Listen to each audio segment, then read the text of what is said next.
नमस्कार रसिक प्रेक्षक हो. महाराष्ट्राचे पहिले मुख्यमंत्री आणि ज्यांना आधुनिक महाराष्ट्राचं शिल्पकार म्हणून ओळखलं जातं त्या यशवंतराव चव्हाण साहेबांची आज 112वी जयंती आणि त्याच निमित्ताने आपण आजचा हा कार्यक्रम आयोजित केलेला आहे. मी मान्यवरांना विनंती करते की त्यांनी व्यासपीठावर स्थानपन्न व्हावं. अंकुशराव कदम सर यांनी स्थानपन्न व्हावं अशी. यशवंतराव चव्हाण सेंटर आणि MGM विद्यापीठ जनसंवाद व वृत्तपत्र विद्या महाविद्यालय यांच्या संयुक्त विद्यमाने आज आपण हे विशेष व्याख्यान आयोजित केलेलं आहे आणि आजचे आपले प्रमुख वक्ते आहेत माननीय सुहास सरदेशमुख सर, जे सध्या लोकसत्तामध्ये सहाय्यक संपादक या पदावर कार्यरत आहेत. मी अंकुशराव कदम सरांना विनंती करते की त्यांनी सरदेशमुख सरांचं स्वागत करावं.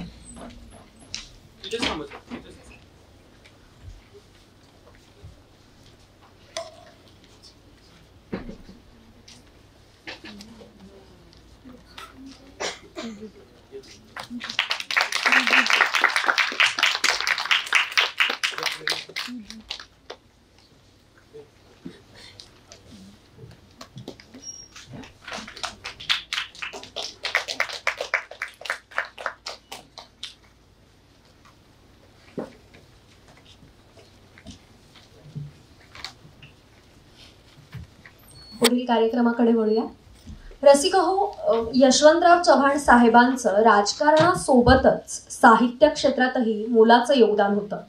युगांतर, सह्याद्रीचे वारे, कृष्णाकाठ, ऋणानुबंध ही त्यांची साहित्य संपदा आहे आणि साहेबांच्याच विचारधारेनुसार यशवंतराव चव्हाण सेंटर आज आपल्या या जिल्ह्यात काम करत आहे.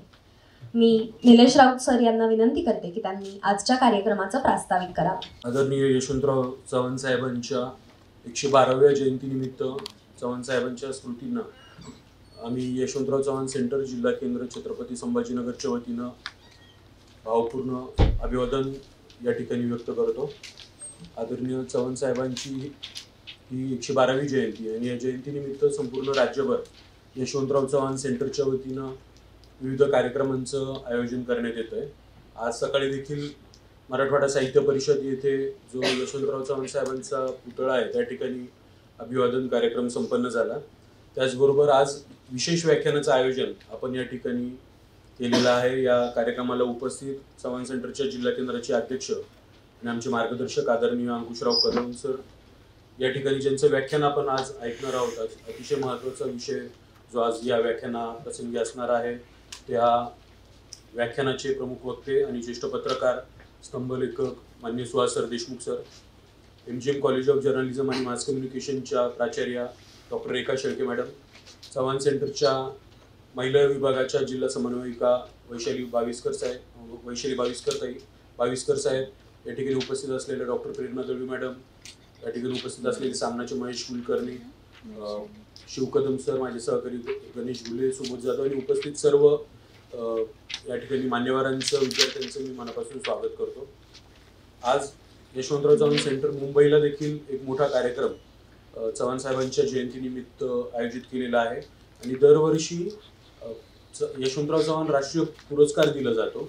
यावर्षीच्या राष्ट्रीय पुरस्काराचे मानकरी हे डॉक्टर अभय बंग आणि डॉक्टर अनी बंग हे असणार आहेत आणि आज संध्याकाळी मुंबईला एका मोठ्या सोहळ्यामध्ये त्यांना तो पुरस्कार वितरित करण्यात येणार आहे. आपल्यासाठी या पुरस्काराच्या अनुषंगाने एक आनंदाची बातमी अशी आहे की या राष्ट्रीय पुरस्काराची एक मोठी निवड समिती असते. आदरणीय शरदचंद्रजी पवार साहेब यांचा समावेश त्या निवड समितीत असतो आणि ज्येष्ठ अणुशास्त्रज्ञ डॉक्टर अनिल काकोडकर सर या समितीचे अध्यक्ष असतात निवड समितीचे आणि या निवड समितीच्या माध्यमातून दरवर्षी यशवंतराव चव्हाण राष्ट्रीय पुरस्काराची घोषणा होत असते आणि ही जी महनीय व्यक्तींची निवड समिती आहे या व्यक्तीमध्ये आपल्या सोबत असलेले आपले मार्गदर्शक तितकेच महनीय असलेले माननीय अंकुशराव कदम सर यांची देखील निवड यावर्षीपासून झाली आहे. त्यामुळे आपण जोरात टाळ्या वाजवून सरांच्या या निवडीबद्दलचं स्वागत करूयात. आदरणीय शरदचंद्रजी पवार साहेबांनी खास या ठिकाणी आदरणीय अंकुशराव कदम सरांना विनंती केली की आपण या निवड समितीमध्ये काम बघावं म्हणून आणि यावर्षीपासून त्या निवड समितीत सदस्य म्हणून आदरणीय कदम सर देखील आपल्यासोबत त्या निवड समितीचा एक भाग असणार. ही अतिशय अभिमानाची आणि आनंदाची गोष्ट जिल्हा केंद्र म्हणून किंवा मराठवाड्याचे एक प्रतिनिधी म्हणून, यशवंतराव चव्हाणांवरती प्रेम करणारे व्यक्ती म्हणून आपल्या सर्वांसोबत आहे. मी आजच्या विषयावरती येतो. हा विषय या ठिकाणी ठेवण्याचं कारण काय होतं, विषय तुम्ही बघितला असेल, त्या विषयाचं नाव आहे सुसंस्कृत पुढं प्रश्नचिन्ह आणि मराठवाड्याचा राजकारणाचा मराठवाडा पॅटर्न. या विषयावरचं आजचं व्याख्यान आयोजित केलंय. आदरणीय यशवंतराव चव्हाण हे नाव समोर आल्यानंतर सगळ्यात पहिला शब्द येतो तो सुसंस्कृतपणा, आणि त्याच्याच पुढे येतो राजकीय सुसंस्कृतपणा. म्हणजे राजकीय सुसंस्कृतपणाचं सर्वात मोठं उदाहरण महाराष्ट्रात कुठलं दिलं जात असेल सातत्याने, तर ते आदरणीय यशवंतराव चव्हाण साहेबांचं राजकारण दिलं जातं. त्याचे अनेक किस्से आहेत, अनेक घटना आहेत, अनेक संदर्भ आहेत. आदरणीय यशवंतराव चव्हाण साहेब हे महाराष्ट्राचे पहिले मुख्यमंत्री होतेच, पण त्याचबरोबर ते भारताचे उपपंतप्रधान होते, भारताचे संरक्षण मंत्री होते. अशा अनेक आघाड्यांवरती आदरणीय यशवंतराव चव्हाण साहेबांनी काम केलं. आता यशस्वीने सांगितल्याप्रमाणे ते लेखकही होते, ते साहित्यिक होते. अनेक पुस्तकं त्यांची, कृष्णा काठ हा त्यांचा आत्मचरित्र है. यहाँ पे अगर कई सारे हिंदी भाषिक स्टूडेंट्स होंगे तो मैं उनको बोलना चाहूँगा कि कृष्णा काठ, ये जो यशवंतराव चव्हाण साहब का जो बायोग्राफी है वो आप जरूर पढ़िए. और जो भारत के डिप्यूटी प्राइम मिनिस्टर है, डिफेंस मिनिस्टर है, उनका जो शुरुआत का समय था, उनका जो जर्नी था वो कैसा था, वो पूरा उसमें आया है. उस पर ऑडिओ बुक्स भी अवेलेबल है सब तरफ.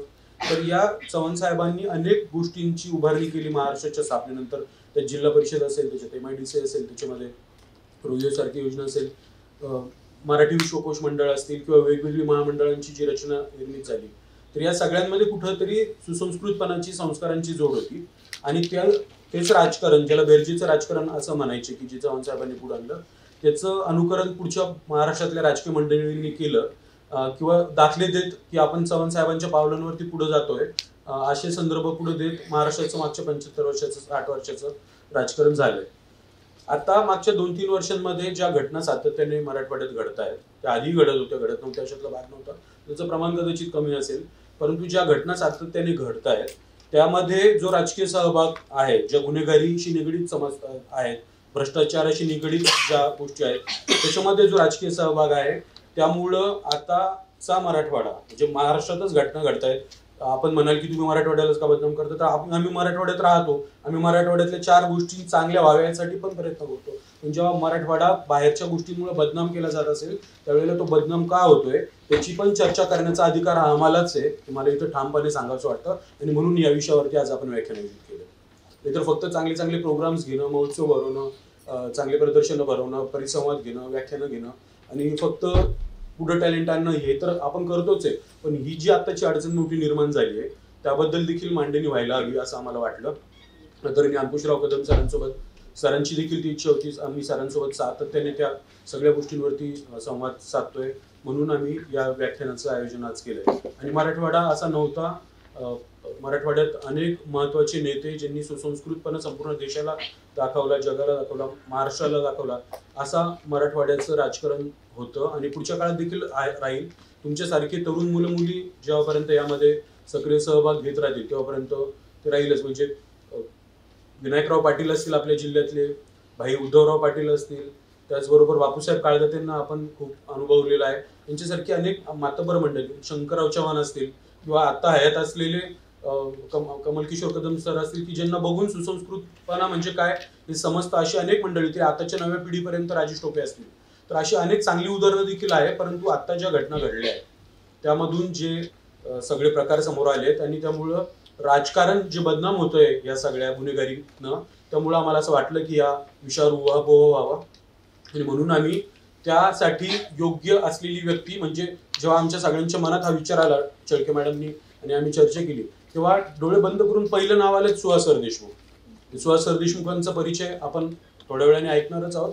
पण सुहास सरदेशमुखच का आजच्या या विषयावरती बोलायला, त्याचं कारण असं की सुहास सरदेशमुख हे मागच्या 2 दशकांपासून मराठवाड्याचं वार्तांकन वेगवेगळ्या वृत्तपत्रांसाठी करत आलेले आहेत. आता ते दैनिक लोकसत्ताचे ब्युरो चीफ आहेत. आणि या सगळ्या मागच्या 6 महिन्यात 1 वर्षात ज्या घडलेल्या घटना आहेत यांचं त्या ठिकाणी जाऊन त्यांनी जे वार्तांकन केलंय आणि वार्तांकनाच्या पुढे जाऊन ज्या तथ्य समोर आणले आहेत, त्याच्यामुळं त्याची दखल महाराष्ट्रातल्या राजकारण्यांना, समाजकारण्यांना घ्यावी लागलेली आहे, हे मला या ठिकाणी नमूद करावं असं वाटतं. मस्साजोग इथं जी घटना घडली, संतोष देशमुख यांचा खून जो झाला, निर्गुण खून झाला, निर्गुण हत्या झाली, त्याचा आपण निषेध करतो, व्यक्त या ठिकाणी सोमनाथ सूर्यवंशी यांची जी कस्टडीतली डेथ असेल त्याचं देखील आपण निषेध व्यक्त करतोय. पण त्या सगळ्या गोष्टींचं वार्तांकन म्हणजे स्वतः 3 दिवस मसोजोगला आणि त्याच्या आसपासच्या भागामध्ये राहून सुहास सरदेशमुखांनी 3 ते 4 दिवस एक लेखमाला लोकसत्तेत चालवली. मी तुम्हाला सगळ्यांना या ठिकाणी जर्नलिझमचे, लॉचे देखील स्टुडंट्स असतील, अन्य विषयातले देखील या ठिकाणी नागरिक आहेत, बऱ्याच जणांनी आपण ती लेखमाला वाचली असेल, पण ती लेखमाला आवर्जून वाचा. त्या मसाजोगच्या घटनेचं इतकं परखड आणि वस्तुनिष्ठ विश्लेषण दुसऱ्या कुठल्याही पत्रकाराने आतापर्यंत केलं नाही, असा माझा नेमका दावा आहे. आणि फक्त त्या घटनेचंच नाही तर एकूण ती गुन्हेगारी कशी जन्माला आली, म्हणजे परळीतलं सुरुवातीचं राजकारण हे राखेचं होतं आणि तिथून ते हवेवर आलं, म्हणजे पवन ऊर्जेवरती आलं. तो जो सगळा आलेख सुहास सरदेशमुख यांनी मांडला आहे आणि त्यातून हे नवं गुन्हेगारीकरण कसं जन्माला येतंय त्याबद्दलची जी त्यांनी चर्चा त्या ठिकाणी केली आहे, त्याचं खूप अनेक ठिकाणी संदर्भ घेतले गेले, अनेक जणांनी ते मांडले देखील. मी सगळ्यांना आवर्जून सांगू इच्छितो की म्हणजे आपल्या सगळ्यांचे ते आवडीचे पत्रकार आहेत आणि आपलं भाग्य की ते म्हणजे आपण मी स्वतःला खूप मला चांगलं वाटतं की आपण त्यांच्या सानिध्यात आहोत. ते छत्रपती संभाजीनगर येथून वार्तांकन करतात. रिपोर्टाज, पॉलिटिकल रिपोर्टाज हा फॉर्मॅट मराठीमध्ये आत्ता मराठी पत्रकारितेत कोणी वापरत असेल तर त्या व्यक्तीचं नाव आहे सुहास सरदेशमुख. म्हणजे इतका उत्तम पद्धतीने पॉलिटिकल रिपोर्टाज ही गोष्ट म्हणजे राजकीय बातमीदारी याच्या पलीकडे जाऊन, जे एक राजकीय विश्लेषणाच्या पण पलीकडे जाऊन रिपोर्टाज हा जो जर्नलिझम मधला पार्ट आहे त्याचा उत्तम वापर आत्ताच्या पिढीमध्ये पत्रकारितेत जर कोणी करत असेल तर त्याच्यात प्रामुख्याने सुहास सरदेशमुख यांचं नाव घ्यावं लागेल. आणि हा जो मसाजोग प्रकरणातला जो रिपोर्टाज त्यांनी पॉलिटिकल मांडलाय तो आपण प्रत्येकाने वाचायला पाहिजे. अनिल अवचट आधी होते, लेखक होते, विचारवंत होते, काही काळ पत्रकार देखील होते. अनिल अवचटांनी मराठीमध्ये पॉलिटिकल रिपोर्टाज हा प्रकार आणला आणि त्यानंतर त्याच परंपरेमध्ये त्याच्या पुढे जाऊन मी फार म्हणजे जाणीवपूर्वक हे सांगू इच्छितो की त्याच्या पुढे जाऊन पॉलिटिकल रिपोर्टाज ही गोष्ट आज सुहास सरदेशमुख मांडू पाहत आहेत. तर आज या विषयाला घेऊन ते आपल्या समोर मांडणी करणार आहे. मी परत एकदा त्यांनी आमच्या निमंत्रणाचा स्वीकार केला त्याबद्दल त्यांच्या या ठिकाणी सुरुवातीचा आभार व्यक्त करतो. आपण सर्वजण या ठिकाणी उपस्थित राहिला त्याबद्दल आपल्या सर्वांचं स्वागत करतो आणि आदरणीय अंकुशरावजी कदम सर, त्याचबरोबर चव्हाण सेंटरचे सगळे कार्यकारिणी सदस्य आणि आपल्या सर्वांच्या वतीनं चव्हाण साहेबांच्या स्मृतींना परत वंदन करतो. धन्यवाद. धन्यवाद सर. आत्ता निलेश सरांनी ज्याप्रमाणे आपल्याला सांगितलं त्याप्रमाणे इतकं व्यापक व्यक्तिमत्व आज आपल्याला प्रमुख वक्ते म्हणून लाभलं आहे. त्यांचा परिचय करून देण्याची विनंती मी गणेश घुले सरांना करते. धन्यवाद. समोर बसलेल्या या सर्व तरुण पिढींना आजच्या कार्यक्रमाची कल्पना यावी यासाठीची विस्तृत अशी प्रस्तावना आणि महत्त्वाची मांडणी निलेश सरांनी या ठिकाणी केलेली आहे. आज आपण यशवंतराव चव्हाण यांची 112वी जयंती साजरी करतो आहोत. त्यांना विनम्र अभिवादन. मराठवाडा आणि मराठवाड्याचं राजकारण, सुसंस्कृत मराठवाड्याचं राजकारण यापुढे प्रश्नचिन्ह आता आपण लावलेलं आहे आणि त्याचा उहापोह आपल्याला सुहास सरदेशमुख सर या ठिकाणी मांडणार आहेत. सुहास सरदेशमुख हे नाव सुपरिचित आहे आपल्या सर्वांसाठी.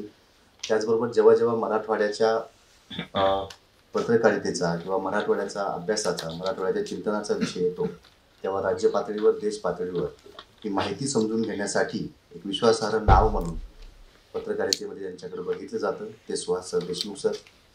सध्या लोकसत्ता या महत्त्वाच्या दैनिकामध्ये सहाय्यक संपादक म्हणून ते कार्यरत आहेत. त्यांचं सध्या यापूर्वी त्यांनी दैनिक महानगर, त्याचबरोबर दैनिक एकमत, संघर्ष या दैनिकामध्ये सरांनी वार्ताहर ते उपसंपादक अशी भूमिका बजावलेली आहे. सरांची ही जरी कामाची ओळख असली पण त्या पलीकडे जाऊन त्यांचा अभ्यास, पत्रकारितेबद्दलची त्यांची एक निष्ठा आणि त्यांचं चिंतन, त्यांचे लेख हे यासाठी ते विशेषपणे ओळखले जातात. त्यांना त्यांच्या कामाबद्दल आजपर्यंत खूप महत्त्वाचे पुरस्कार देखील मिळालेले आहेत. अनंत भालेराव पत्रकारिता पुरस्कार, विधिमंडळ वार्ताहर संघाचा उत्कृष्ट पत्रकारिता पुरस्कार, वदुनराज भिडे आश्वासक पत्रकारिता पुरस्कार असे महत्त्वाचे पुरस्कार त्यांना मिळालेले आहेत. आणि या पुरस्काराच्याही पलीकडे मराठवाड्यामध्ये एक विश्वासार्ह नाव म्हणून सुहास सरदेशमुख सरांकडे बघितलं जातं. आज त्यांचा विषय आपण ऐकणार आहोत की असा पत्रकार व्हावे बाजू सत्याची मांडावी, असा पत्रकार व्हावे बाजू सत्याची मांडावी, दीनदुबळ्यांसाठी माझी बातमी भांडावी. मला वाटतं त्यांची बातमी दीनदुबळ्यांसाठी भांडत आलेली आहे त्यांचा सगळ्यात मोठा परिचय आहे असं मला वाटतं. धन्यवाद. आणि आता यानंतर मी सुहास सरदेशमुख सर यांना विनंती करते की त्यांनी त्यांचं व्याख्यान द्या. नमस्कार. आपलं मन हिंदू मुसलमान, सवर्ण दलित आणि आता मराठा ओबीसी अशा अवस्थेमध्ये दुभंगलेलं आहे. आणि या दुभंगलेल्या अवस्थेमध्ये अशा मनोभावनेमध्ये आपण यशवंतराव चव्हाण यांची जयंती साजरी करतो आहोत.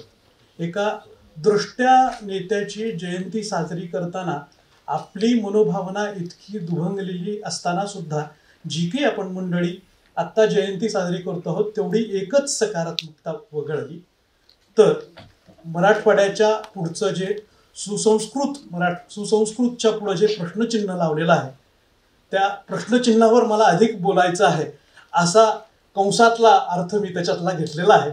आणि ते जे प्रश्नचिन्ह आहे त्या प्रश्नचिन्हांविषयी मला काय काय म्हणता येईल ते मी साधारणतः आपल्यासमोर मांडण्याचा प्रयत्न करणार आहे.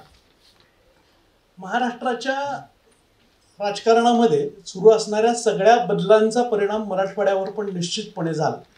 आणि आता मराठवाड्यातले जे 46 मतदारसंघ आहेत त्या 46 मतदारसंघांमधल्या निवडून आलेल्या आत्तापर्यंतचं जर आपण बघितलं तर मराठवाड्यात ज्या 4 प्रमुख नेत्यांनी आत्ता मुख्यमंत्रीपद स्वीकारलेलं होतं त्या 4 नावं जर आपण घेतली तर शंकरराव चव्हाण, शिवाजीराव पाटील निलंगेकर, त्याच्यानंतरचं विलासराव देशमुख आणि नंतर अशोकराव चव्हाण. यातले पहिलं एक नाव वगळायचं शंकरराव चव्हाणांचं आणि उरलेल्या 3 नावांची जी कारकीर्द आहे त्याची शेवट ही बदनामीनं झालेली आहे. अशा मराठवाड्याच्या नेतृत्वाविषयी आणि त्याच्या जडणघडणीविषयी आता आपण बोलणार आहोत. मला ज्यावेळेस हा विषय सगळ्यात पहिल्यांदा समोर आलेला होता तेव्हा जर काही पहिल्यांदा गोष्ट आठवली असेल तर 1857 आठवलेलं होतं. आता इतकं जुनं जाण्यामागचं जे कारण होतं ते असं आहे की 1857च्या बंडामध्ये वापरलं गेलेलं जे काडतूस होतं ते काडतूस रॉयल एनफिल्ड नावाच्या कंपनीनं बनवलेलं होतं. आणि रॉयल एनफिल्डनी बनवलेली जी बंदुकीचं काडतूस होतं ती बंदूक आता आपण बुलेट म्हणून आपल्या राजकीय संस्कृतीचं वाहक म्हणून आत्ता वापरतो आहोत. बहुतांशी सगळ्या राजकीय नेत्यांच्या सगळ्या प्रचार रॅल्या जर मागच्या काळातल्या बघितल्या तर ती बुलेट फेरी असं आपल्याला सगळ्या वर्तमानपत्रांमध्ये दिसून आलं असेल. आपली राजकीय संस्कृती ही त्या बुलेटपासून ती या बुलेटपर्यंत प्रवास करते आहे असं मला साधारणतः वाटतं. आणि 1857चा तो लढा सगळ्यात पहिल्यांदा डोळ्यासमोर घेऊन गेलेला होता. एकूणच मराठवाड्यातला सगळ्या राजकारणाचा जर पोत बघितला तर तो पोत असा आहे की आपल्याला सगळ्याचं कौतुक काय म्हणजे आता बुलेट ह्या गोष्टीचं कौतुक आपण खूप यांनी करतो. म्हणजे ज्या ज्या माणसांनी किंवा ज्या ज्या वस्तूंनी ज्या ज्या यांनी आपल्यावरचे अत्याचार होण्यासाठीचे परिणाम केलेले आहेत त्याचा आपण गौरव करतो की काय असं वाटणं इतपतची भीती माझ्या आत्ता मनामध्ये आहे. बघा जेव्हा माळेगावची यात्रा माहीत असणारे बहुतांशी आपल्याकडे मराठवाड्यातली सगळी माणसं आहेत. आणि माळेगावच्या यात्रेमध्ये विलासरावांचा घोडा ज्यावेळेस जायचा त्याच्यानंतर गोपीनाथरावांचा पण घोडा जायचा. त्याच्यानंतर बहुतांश आमदारांनी घोडे घ्यायला सुरुवात केली. ज्यांच्या घरी किंवा ज्यांच्या दारामध्ये 2-2 कोटी रुपयांच्या गाड्या असतात किंवा त्याच्याही पुढच्या आलिशान गाड्या असतात त्या सगळ्या माणसांना आपण घोडा पाळावा. आपल्या घोड्याला खरारा करायला एक माणूस असावा. त्या माणसांनी नुसतं घोड्याला खरारा कराव्या नाही तर आपल्याला वेळ नाही म्हणून रपेट सुद्धा मारून आणावी. अशा मानसिकतेमधले आपली नेते मंडळी पुढच्या काळात होत गेली. आपल्या काळामध्ये म्हणजे आत्ता मधल्या काळामध्ये जर तुम्ही लक्षात घेतलं तर रपेट मारणारी सगळी नेते मंडळी आठवून बघा. अगदी आपल्या जालन्यात सुद्धा उदाहरण आहे. ज्यांना वाटतं आतमधून की आपण रपेट मारावी, घोड्यावर बसावं आणि रपेट मारावी. हा घोडा आपल्या नेत्यांच्या सरंजामी मानसिकतेचं प्रतिनिधित्व करतो. ही जी सरंजामी मानसिकता आहे ती बुलेटमध्ये पण दिसते. तीच सरंजामी मानसिकता आपल्याला घोड्यामध्ये सुद्धा दिसते. आणि हीच सरंजामी मानसिकता पुढच्या काळामध्ये आपण जाऊ म्हणजे आत्ताच्या कालखंडामध्ये आपण येऊ तेव्हा ती JCB मध्ये सुद्धा दिसते.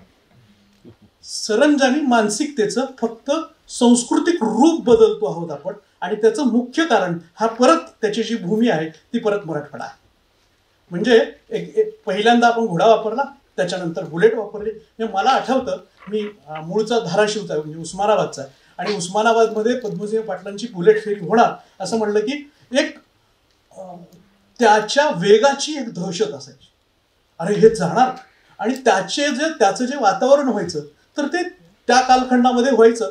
आणि अशी दहशत पुढच्या काळात कशी कशी बदलत गेली असं सांगण्यासाठी म्हणून ते जे प्रश्नचिन्ह समोर लावलेलं आहे सुसंस्कृततेचं, ते मांडावं असं डोक्यात आलेलं होतं.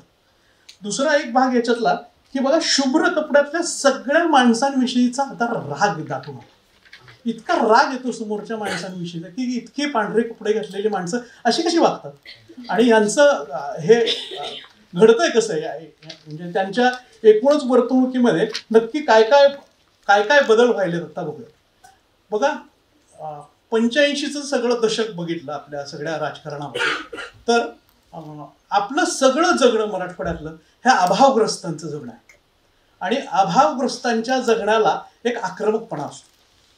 हा आक्रमकपणा कसा पुढे न्यायचा किंवा हा आक्रमकपणा आपल्या राजकारणाला कसा फायद्याचा होईल याची जाणीव जर कुठल्या पक्षाला झालेली असेल तर ती सगळ्यात पहिल्यांदा भारतीय जनता पक्षाला झालेली होती असं माझं मत आहे. त्याचं कारण सांगतो की 1985 आपला सगळा भाग हा शिवसेनेला किंवा शिवसेनेला फॉर असणारा भाग असं आपलं स्वरूप दिसत होतं इतके दिवस. आणि त्याचं कारण असं की आयडिओलॉजिकल मर्जिंग नावाची एक पॉलिटिकल कन्सेप्ट आहे. म्हणजे विचारसरणी दुसऱ्या पक्षात घुसवायची, आपण त्या पक्षात जायचंच नाही, नुसतीच विचारसरणी घडवायची. आता तुम्ही औरंगाबाद आणि छत्रपती संभाजीनगर आणि औरंगाबाद पूर्वीचं असं जर त्याचं कॉम्बिनेशन करून बघितलं तर कळेल की आयडिओलॉजिकल मर्जिंग काय असतं.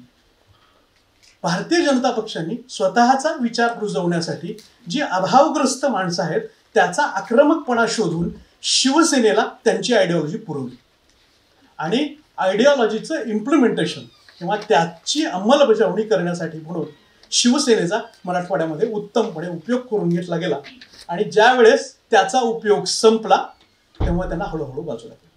हे आयडिओलॉजिकल मर्जिंग होतं, आणि आता आयडिओलॉजिकल सेपरेशनचा कालखंड आहे. आयडिओलॉजिकल सेपरेशन ह्या अर्थाने की जेव्हा त्यांची उपयोगिता संपली, ती उपयोगिता संपल्यानंतर त्यांना बाजूला केलं, आणि त्यांच्या जागी लोक इतके हुशार आहेत की तुमची आयडिओलॉजिकल ती जी मर्जिंग आहे आणि सेपरेशन आहे ते संपल्यानंतर सुद्धा शिवसेना नावाच्या दुसऱ्या पक्षात ज्याचं चिन्ह मशाल होतं अशा माणसांना मुस्लिम माणसांनी वोट करायला सुरुवात केली.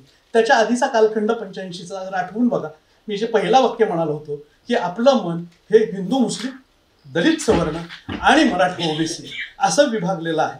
तर आपलं मन हे हिंदू मुस्लिम असं विभागलेलं असावं अशी राजकीय रचना ही अनेक वर्षांची आहे. म्हणजे गेले 3-4 दशकं आपली मनोभूमिका ही हिंदू मुस्लिम अशी विभागलेली असावी अशी रचना आपल्याकडे केली गेलेली होती. नाहीतर आपल्याकडे झालेली मध्यंतरीच्या काळामधली जी किराडपुऱ्यातल्या राम मंदिराची दंगलीची जर घटना तुम्ही लक्षात घेतली तर ती कदाचित घडली नसती. दंगल किंवा अराजक हे एका दिवसात माजत नसतं, त्याला एक मनोभूमिका करावी लागते, आणि ती मनोभूमिका करण्यासाठी काही घटनांचा क्रम करावा लागतो. आणि असा घटनांचा जर क्रम लक्षात घेतला तर आपल्याला किराडपुऱ्याची पण गोष्ट लक्षात येते. मग आपल्याला दंगलींचं म्हणजे 70च्या दशकांमधल्या झालेल्या दंगली आठवतात. म्हणजे तुम्ही जर मराठवाड्याच्या अंक मधल्या काळामधले चाळले 1900 म्हणजे मी साधारण 78 पासून ते आतापर्यंतचे काही अंक मराठवाडा दैनिकाचे अंक चाळलेले आहेत, आणि ते चाळल्यानंतर लक्षात असं आलं होतं की खूप मोठा कालखंड आपला दंगलीमध्ये घडवत गेलेला आहे. आणि या सगळ्या दंगलींच्या पार्श्वभूमीवर आपली एक मनोभूमिका ठरलेली आहे, आणि त्या मनोभूमिकेच्या आधारे आपण मतदान करतो. एकतर तो मुस्लिम हो, नाहीतर एकतर तो हिंदू हो. तर तू ह्या दोन्हींपैकी काही नाही झालास तर तुझा उपयोग नाहीये. मग तू मतदान करू नकोस. म्हणजे आत्ताच्या कालखंडामध्ये मतदान करू नको ह्याच्यासाठी जे पैसे दिले जातात त्याचं कारणच हे आहे की तुझी मनोभूमिका ठरलेली नाही. एकतर तू हिंदू हो, नाहीतर मुसलमान हो, एकतर तू दलित हो, नाहीतर सवर्ण हो. तसंही पुढचं नाही झालास तर तू मराठा हो, नाहीतर तू ओबीसी. हे जर तू झाला नाहीस तर तू मतदान करू नकोस, त्याच्यासाठी आम्ही तुला पैसे देतो. ही आपली राजकीय व्यवस्था बनवून गेलेली आहे आणि अशा व्यवस्थेमध्ये आपला मराठवाडा अडकला आहे असं माझं मत झालेलं आहे.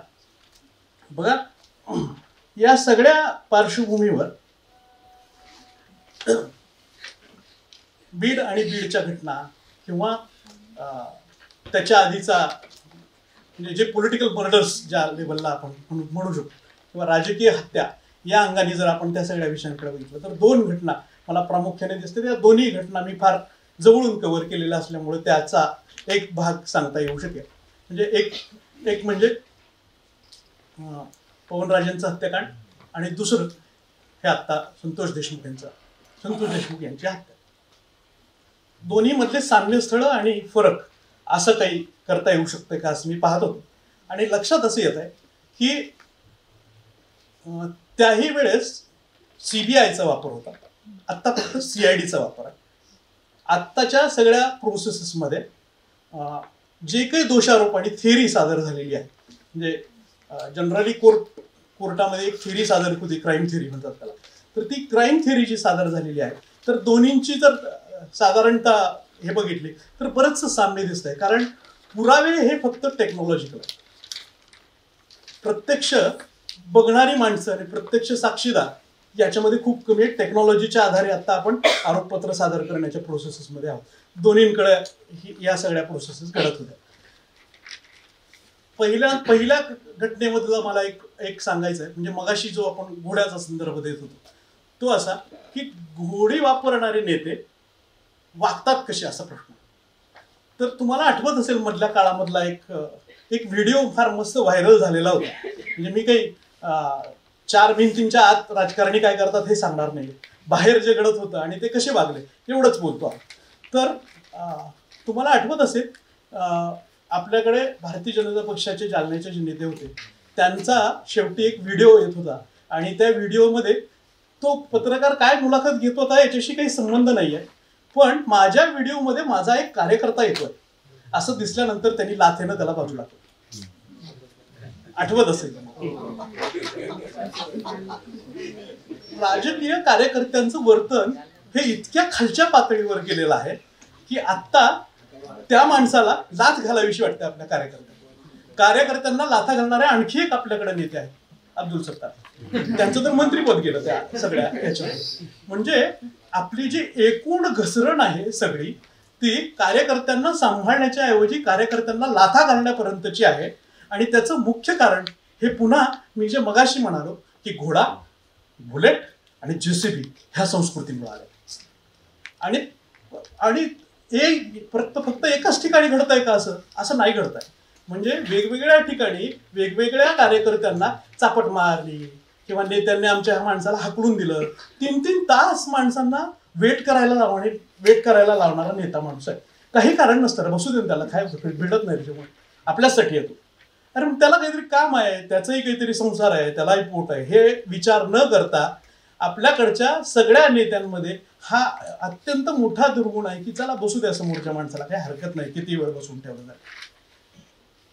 ही जी सरंजामी मानसिकता अख्ख्या मराठवाड्यामध्ये, म्हणजे ह्या पक्षात आहे त्या पक्षात नाही अशातली भानगड नाही, सर्व पक्षांमध्ये ही पूर्ण सरंजामी मानसिकता आहे. आणि त्याचं मुख्य कारण आपण खूप अभावग्रस्त जगतो.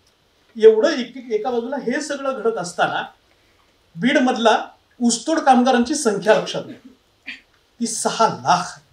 एखाद्या जिल्ह्यामधून 6 लाख माणसं, मला काम मिळत नाही आहे, मला जगण्यासाठी कुठं जाऊ असा प्रश्न आहे, माझी भाजी भाकरी हुडकायचे प्रश्न आहेत आणि मला आता कुठेतरी साखर कारखान्यावर काम करायला जावंच लागणार आहे, अशी परिस्थिती आपण किती दिवस ठेवणार आहोत त्यांच्या आयुष्यामध्ये. म्हणजे एकाही राजकीय नेत्यांना आपलं असं वाटलं नाही की त्या 6 लाख माणसांच्या आयुष्यामध्ये काहीतरी चांगल्या सुधारणा घडाव्या.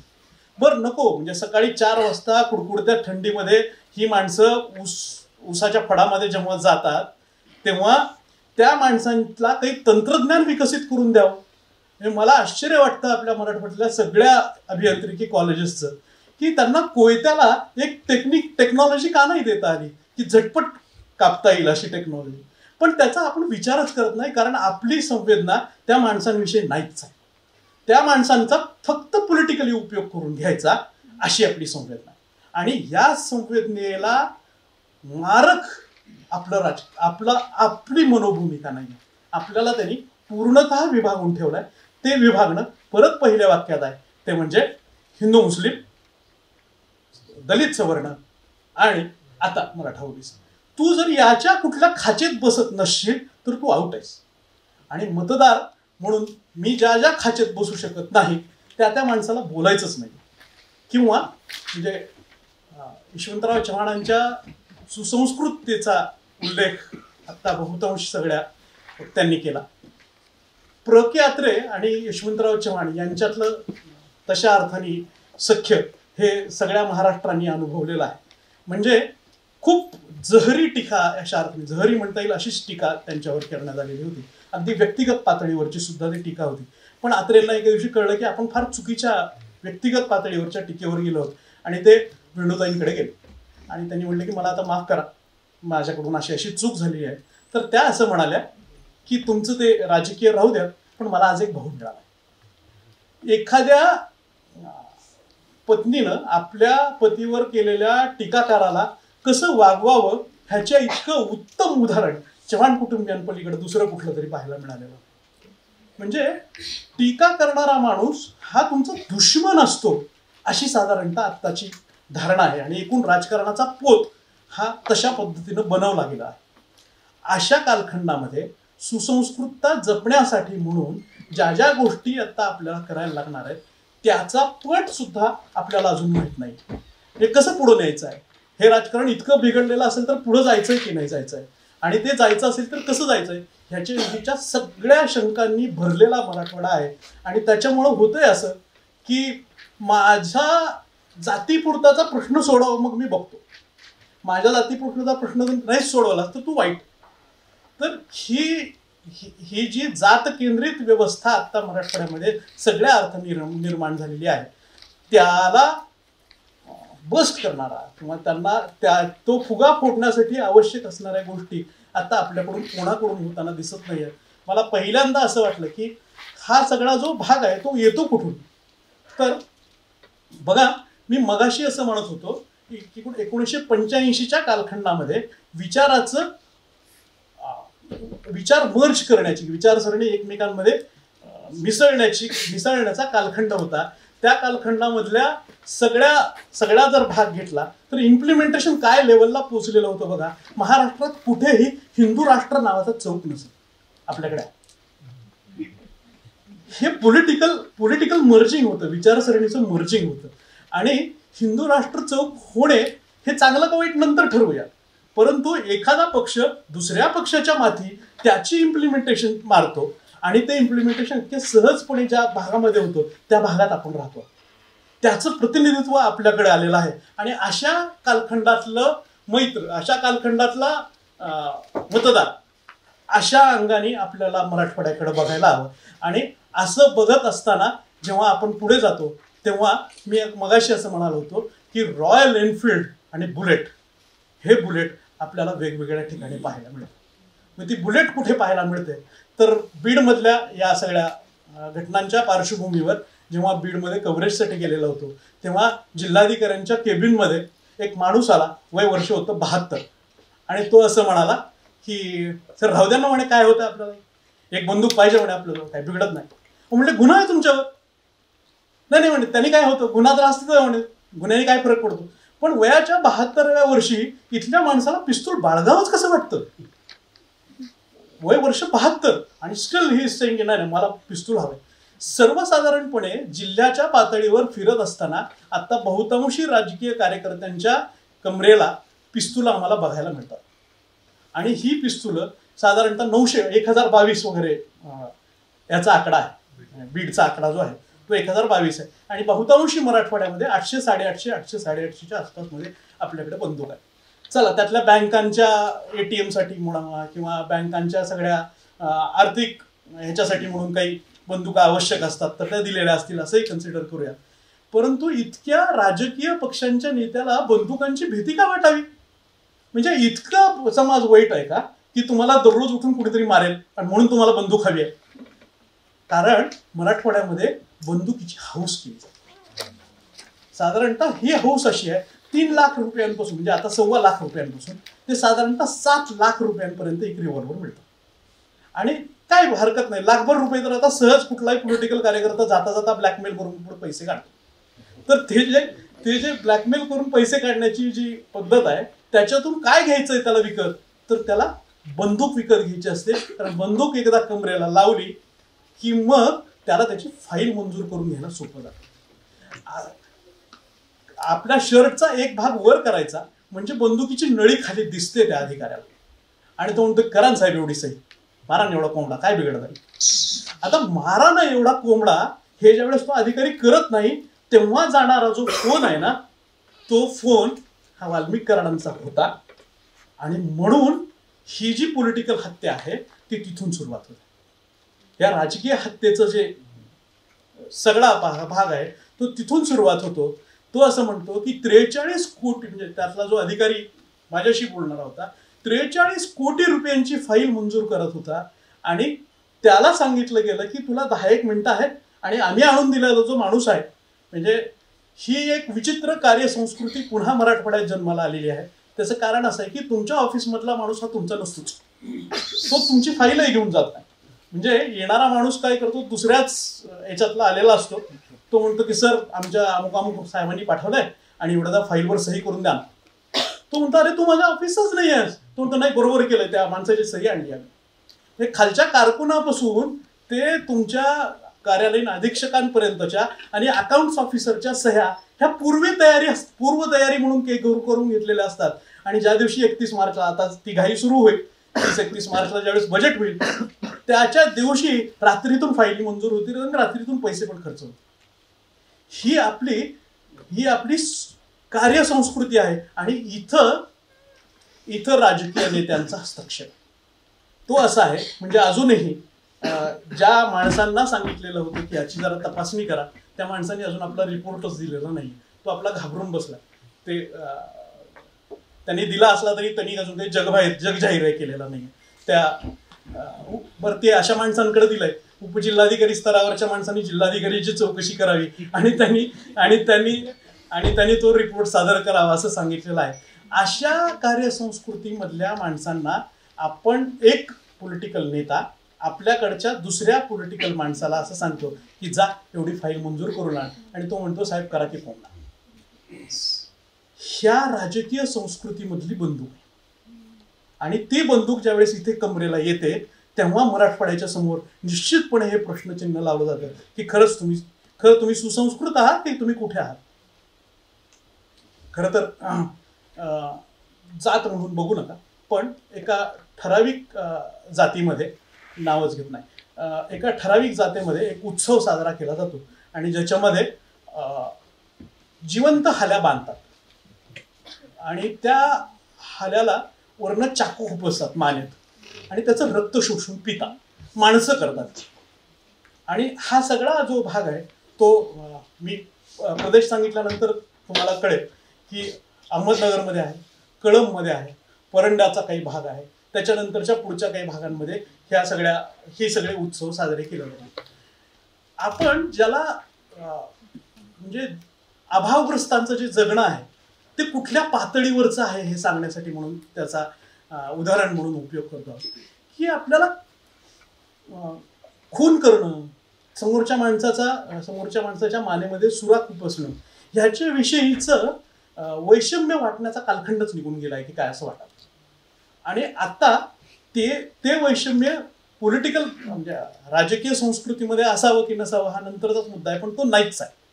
म्हणजे मूळतः आपल्याकडची बहुतांश माणसं ही काम कशी करतात, म्हणजे दिवसभरामध्ये जर उत्तम शिस्तप्रिय पक्षाच्या माणसाचं जरी आपण उदाहरण घेतलं की त्या पक्षातली माणसं काम काय करतात, तर गाडीच्या मागं गाडी लागतात, काहीही काम करत नाही.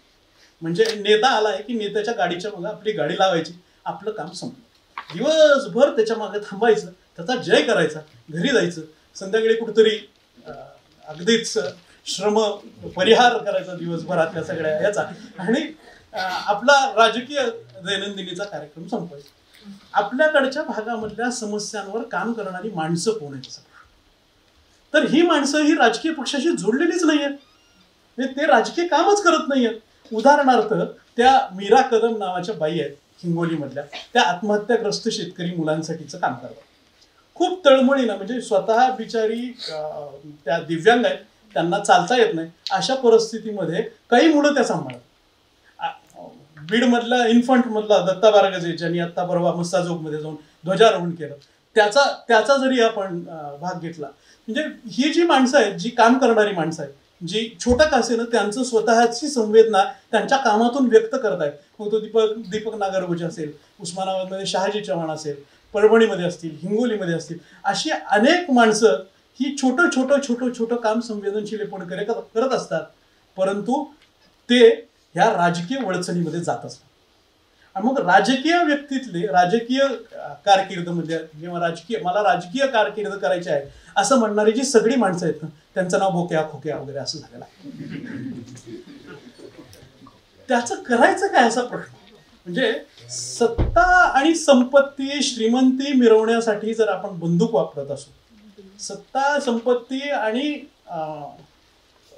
आपली स्वतःचं वर्चस्व दाखवण्यासाठी जर आपण घोडा वापरत असू, आपण जर जेसीबी वापरत असू, हे मला आश्चर्य वाटलं की एखाद्या माणसाची सुटका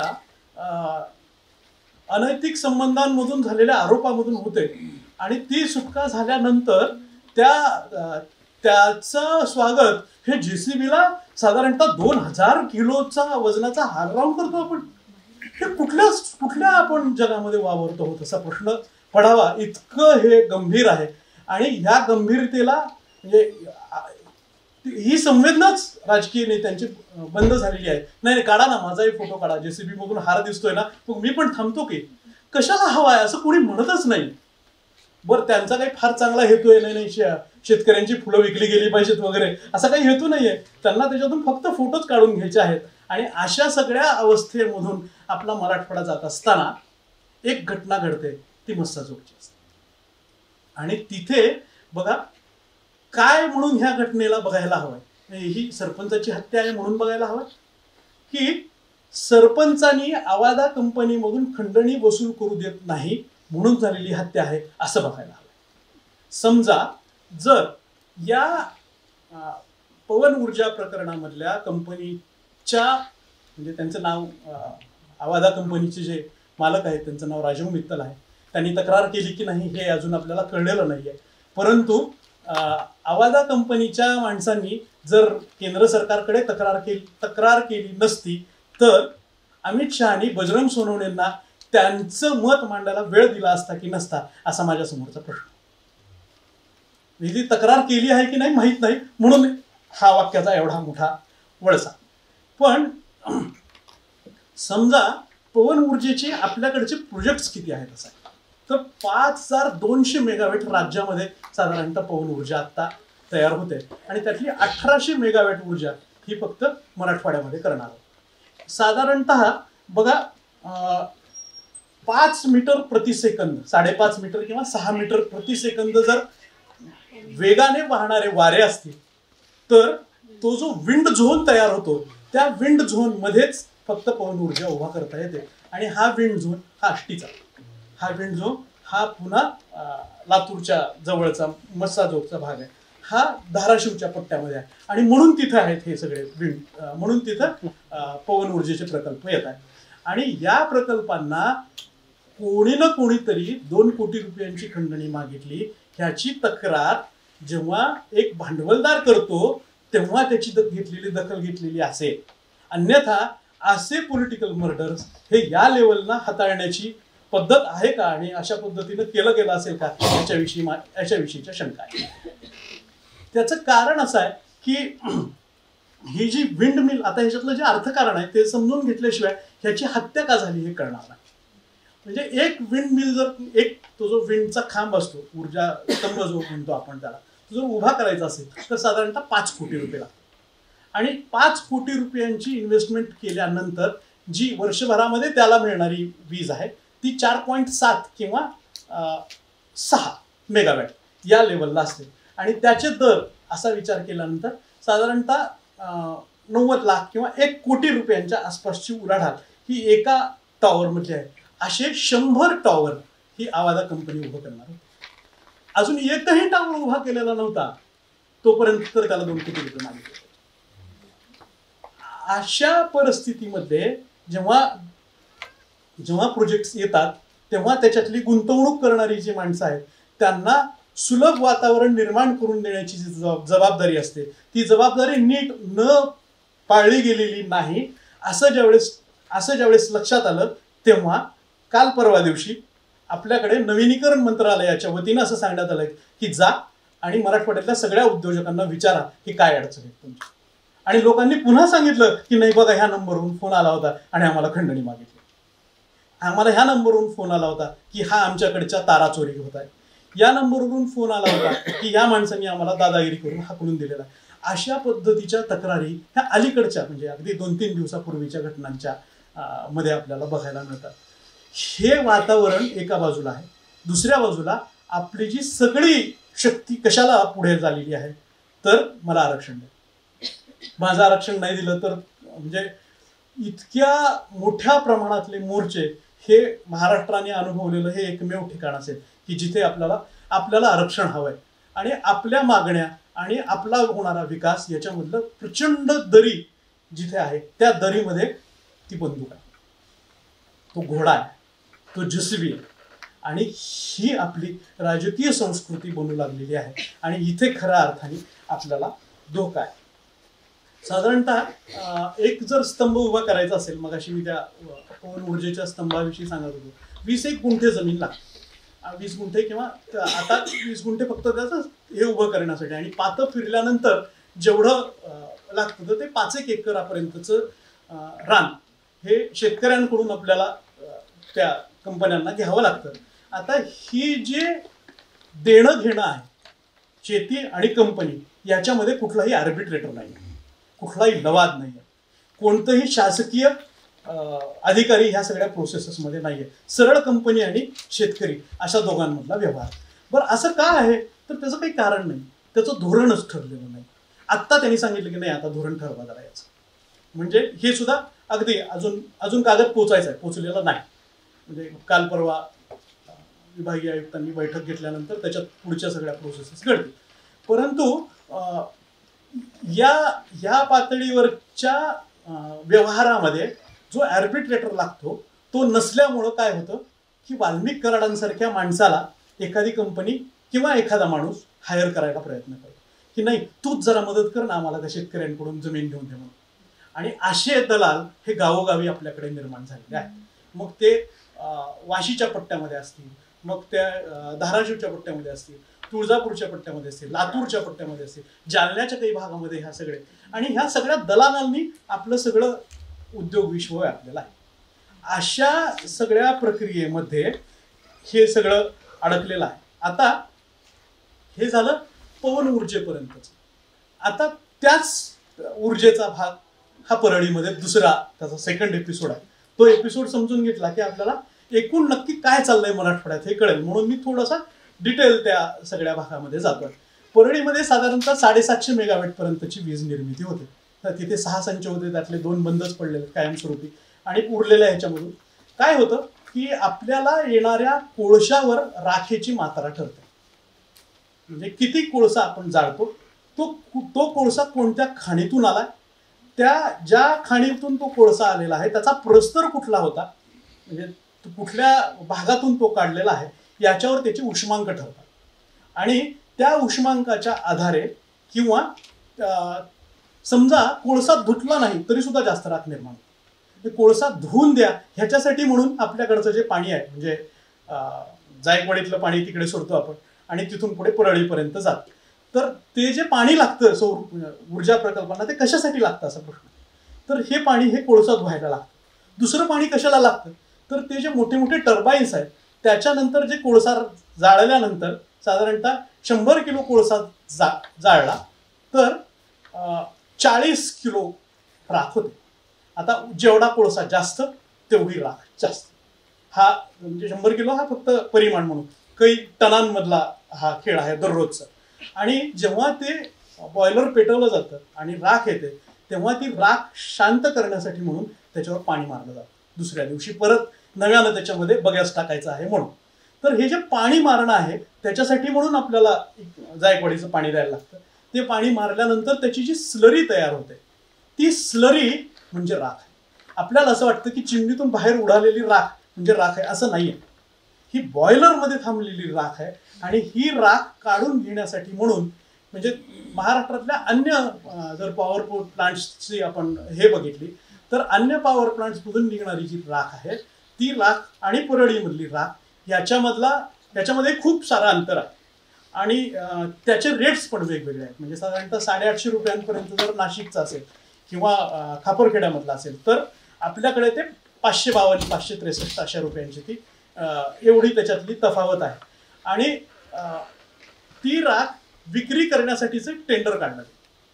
आता हे टेंडर विकत घेण्यासाठी 18 जणांनी निविदा भरलेल्या होत्या. त्यातल्या काही जण पात्र आहेत असं सुद्धा सरकारने सांगितलं की नाही तुम्ही घेऊन जावा आमची राख. आणि इथे सगळा खेळ सुरू. ही पात्र झालेली जी मंडळी आहे त्यांना राखच जाऊन गेली नाही. तिथे राजकीय लोकांनी असं सांगितलं की दाऊदपूर नावाचं गाव म्हणजे सांगायला फार छान किस्सा आहे म्हणून. तर ते दाऊदपूर नावाचं गाव 1200 वस्तीचं आहे. जास्त सुद्धा वस्ती पण नाही तेवढी. 1200 लोकसंख्येचा आहे. म्हणजे घरं त्यातली कमी आहेत. आणि या गावामधली जर घरं तुम्ही बघितलीत तर ती घरं ही सर्वसाधारणपणे कौलाची किंवा काय धाव्याची किंवा स्लॅब टाकलेली अशी असू शकतील असं तुम्हाला वाटत असेल. तसं नाही आहे. ही अतिशय आलिशान घर आहे. म्हणजे 2-2 मजली अतिशय उंचीची उत्तम बांधकामाची आणि बंगले तुम्हाला एका गावामध्ये दिसतात. लक्षात असं येतंय की अरे या माणसांचं काम काय आहे. इतकी बंगलं असतील आणि एवढ्या छोट्याशा गावामध्ये इतके बंगले कसे. ह्या उत्सुकतेतून स्टोरीचं जनरेशन होतं त्यात. आणि तिथं कळालं की त्या गावाच्या बाजूला तो जो स्लरीचा भाग आहे औष्णिक वीज केंद्रातून काढलेली जी ओली राख आहे त्याचा एक तळ आहे. तर ते जे तळ आहे त्या तळातून राख उचलणारी माणसं ही 10 दिशाला त्यांनी रस्ते करून ठेवले. आता पोलिसांचा एक रिपोर्ट असा आहे की कोणत्या रस्त्याला थांबवावं असा आमच्यासमोर प्रश्न आहे. कारण त्या तळ्याच्या भोवती सगळीकडून रस्ते. इतकी राख वेगवेगळ्या पद्धतीने तिथून उचलली जाते आणि ती दिली जाते ही तिथल्या वीटभट्ट्यांना. आता वीटभट्टे चालवणारी माणसं पण तीच पॉलिटिकल पर्सन्सची आहेत. त्याच पॉलिटिकल नेक्ससची आहेत. पर्सन्सची म्हणण्यापेक्षा त्याच पॉलिटिकल नेक्ससची आहेत. ते जे पुरवणारी वाहनं आहेत ती सुद्धा त्याच नेक्ससची आहेत. आणि त्या नेक्ससला कुठेही डिस्टर्ब होऊ नये म्हणून आता म्हणजे राखेतून जन्मलेला सगळा अवैध व्यवहार पवन ऊर्जेमध्ये उतरला आणि संतोष देशमुखांच्या हातात असा तो सगळा पट आहे. आणि त्याच्यामध्ये दरवेळेस इथे उतरलेली म्हणजे जिथं फक्त बंगले आहेत त्या बंगल्यांच्या मधली जी तरुण मुलं आहेत ती उठतात. एके दिवशी स्वतःच्याच खिशाची बंदूक काढतात आणि हवेत गोळीबार करतात. हे जे मध्ये निघालेले आपण बघितलेले जर व्हिज्युअल्स असतील किंवा ते जर रील्स असतील ते रील्स हे या पातळीवरचे.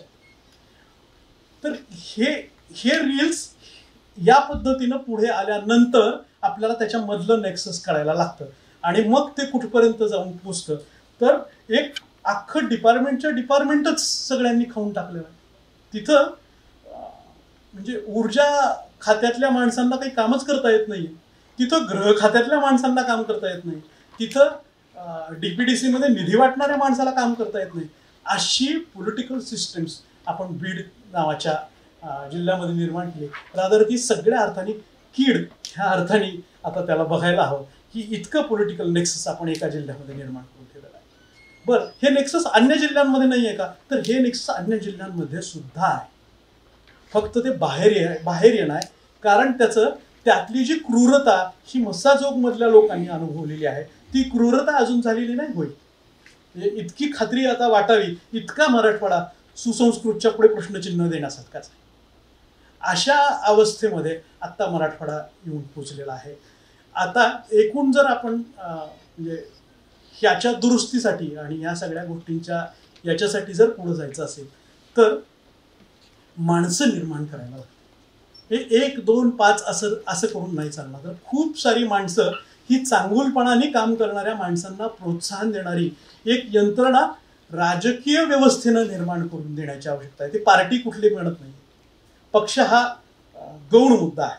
पक्ष नंतर, म्हणजे आता आपल्याकडे असंही गाजराच्या पुंगीसारखंच पक्ष खातात, त्याच्यामुळे पक्षाचं काही फारसं मनावर लावून घ्यायचं कारण नाही.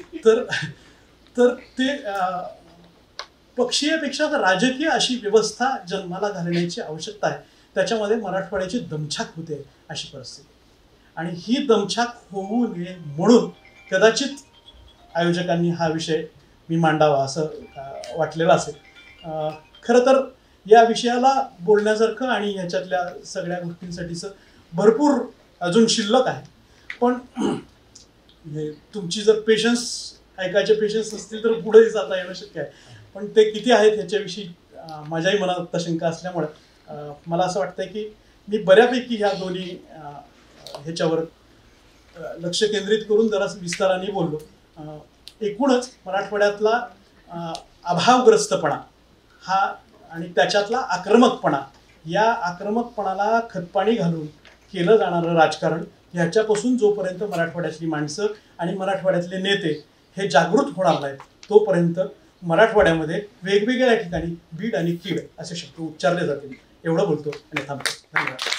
आणि या सगळ्या निमित्ताने मला बोलण्याची संधी दिली त्याबद्दल अंकुशराव कदम सर, निलेश यांचेही आभार मानतो आणि थांबतो. धन्यवाद सर. यानंतर मी माननीय अंकुशराव कदम सरांना विनंती करते की त्यांनी त्यांचं मनोगत व्यक्त करा, अध्यक्षीय समारोप करा.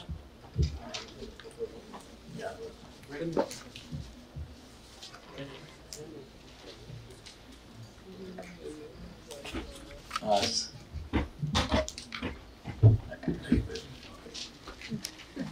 यशवंतरावजी चव्हाण साहेब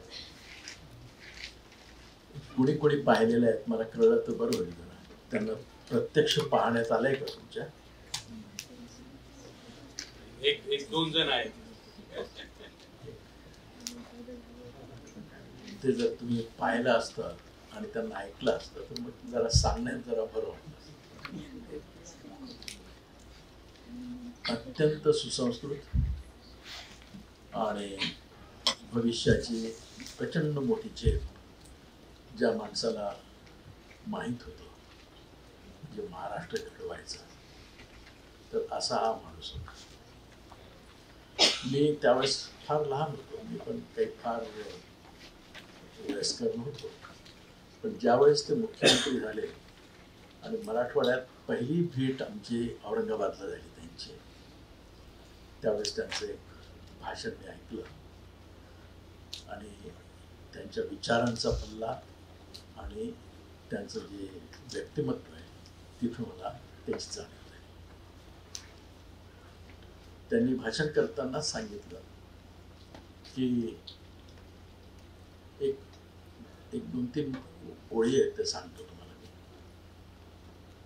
त्यांनी सांगितलं की टीका तर नेहमीच होत होती विरोधी पक्षांकडून, तुम्ही काय उजेड काढलाय, काँग्रेसने त्या काळात काही विशेष काम केलंय असं आम्हाला वाटत नाही, म्हणजे ते काँग्रेसवर आरोप करत होते. तर यशवंतरावांचं भाषण होतं की आम्ही फार काही केलं नसेल, पण आज आम्ही धनिकांचे महाल उजळणारी वीज ही शेतकऱ्यांच्या विहिरीवर पाणी उपसते, हे सुद्धा पाहिलं तर खूप मोठं काम आहे.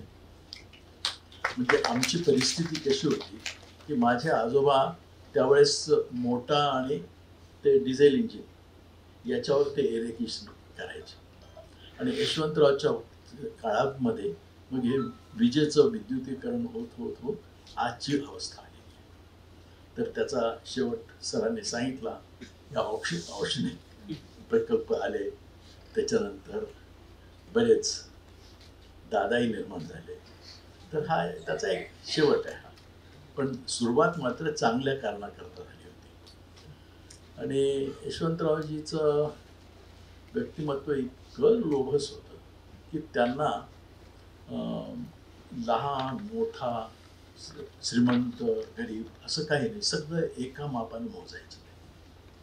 एके ठिकाणी मला आठवत आहे की त्यांचा दौरा चालू होता आणि एक फाटके कपडे घातलेला पटकावाला एक माणूस रस्त्यात समोर आला आणि त्यांनी गाडी थांबवायला सांगितलं, म्हणजे हात केला की थांबा. पण ते पायलट आणि हे जे असतो ना लवाजमा, त्यांची कोणाचीच तयारी नव्हती, ते चालले होते. चव्हाण साहेबांनी ओरडून सांगितलं, जरा थांबा, माणूस दिसतोय. ते उतरले आणि बाबाला विचारलं त्या म्हाताऱ्या माणसाला की काय झालं बाबा. तर त्याने सांगितलं की तुमच्या ऑफिसमध्ये, म्हणजे सरकारच्या ऑफिसमध्ये बऱ्याच दिवसाच्या खेट्या घालतोय आणि माझं हे काम होत नाही आहे. तर त्यांनी लगेच कलेक्टर बरोबरच होते, त्यांना बोलवलं आणि त्यांना सांगितलं मी माझा दौरा संपायच्या आत यांचं काम झालेलं पाहिजे. आणि हे काम झालं नंतर आणि बाबाला सांगितलं त्या म्हाताऱ्याला की बाबा याच्यानंतर काम झालं की नाही मला पोस्ट कार्ड पाठवायचं. पत्र इनलँड नाही, पोस्ट कार्ड, त्याच्यावर लिहायचं यशवंतराव चव्हाण मुख्यमंत्री मुंबई. हे अशी ही माणसं जी होती. आता आमचा जेव्हा अब्दुल सत्तार पाहतो, हे पाहतो, ते पाहतो, ते तर राक्षस आहे. ही माणसं नाहीच आहे. तर त्यांची तुलना आजच्या यशवंतराव चव्हाण साहेबांबरोबर करायची म्हणजे आम्हालाच लाज वाटते. तर चव्हाण साहेबांबरोबर बऱ्याच गोष्टी सांगता येतील बारीक सारीक. त्यांचं ते कृष्णाकार किंवा हे जर वाचलं तुम्ही एकदा तर खूप सुंदर लिहायचे, ते चांगले लिहायचे. आणि या माणसांचं ज्यावेळेस ते वारले दिल्लीमध्ये, त्यावेळेस त्यांचं सांगतात की बँक बॅलन्स 36,000 रुपये. म्हणजे हिंदुस्थानचा डिफेन्स मिनिस्टर, हिंदुस्थानचा उपपंतप्रधान यांचं, म्हणजे हे बरेच लोक असे होते काँग्रेसमध्ये. गुलजारीलाल नंदाई त्याच्यापैकीच होते, त्यांचं तर काहीच नसेल बहुतेक नाही. तर ही माणसं इतकी महान त्यागी होती की यांची तुलना आजच्या लोकांशी करायची म्हणजे अवघड आहे. तर आज त्यांचं आठवण काढतोय आणि त्यांना विनम्र होऊन अभिवादन करतोय. एवढंच मला बोलायचं आहे, बाकी काही विशेष नाही.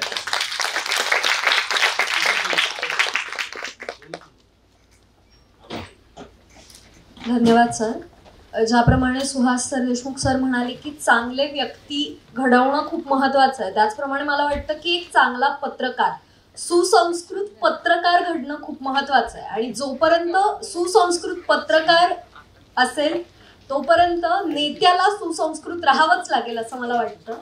कारण पत्रकाराचा धाक प्रत्येक नेत्याला असतो आणि ही आपली जबाबदारी आहे की आपण सुसंस्कृत पत्रकार बनायलाच हवं. यानंतर मी प्रेरणा दळवी मॅडमला विनंती करते की त्यांनी आभार प्रदर्शन करावं. नमस्कार.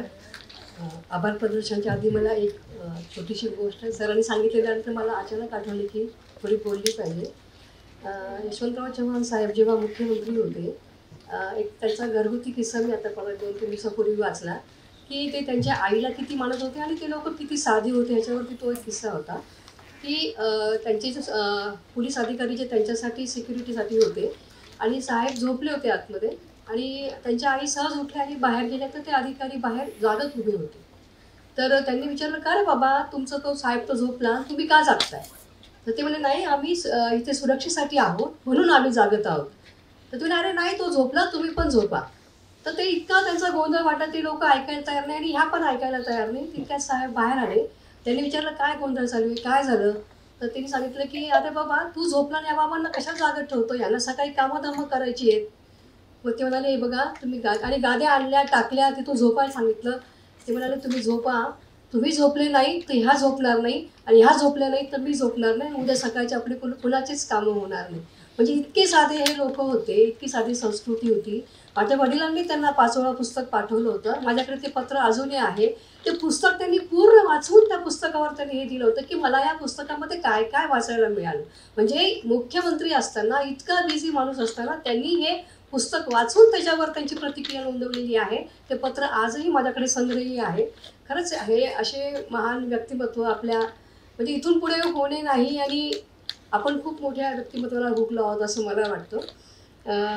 आभार प्रदर्शनाचा एक कार्यभाग असतो, त्यामुळे यशवंतराव चव्हाण यांच्या 112व्या जयंतीनिमित्त आपण जे सुसंस्कृत राजकारण आणि मराठवाड्याचा पॅटर्न या व्याख्यानाला उपस्थित असणारे माननीय अंकुशराव कदम सर, कुलपती MGM विद्यापीठ, यांचे मी मनापासून आभार मानते.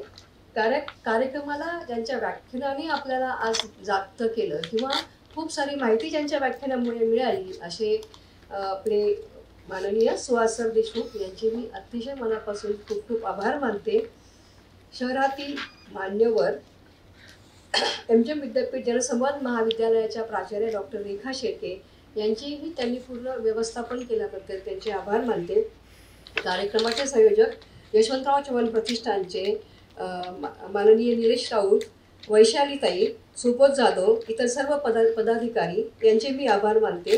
उपस्थित सर्व माध्यमांचे प्रतिनिधी यांचेही मी अत्यंत मनापासून आभार मानते. आणि सर्व विद्यार्थी ज्यांच्यासाठी हे व्याख्यान होतं आणि ज्यांच्यासाठी हे ओपनिंग व्याख्यान होतं, हे सर्व विद्यार्थी आज न आवाज करता, गोंधळ करता किंवा हॉल न सोडता जे उपस्थित राहून त्यांनी ऐकलं, अशा विद्यार्थ्यांची मी आभार मानते. अनावधानाने कुणाचं नाव राहून गेलं असेल तर माफी असावी आणि त्यांची मी आभार मानते आणि हा कार्यक्रम संपला असं जाहीर करते.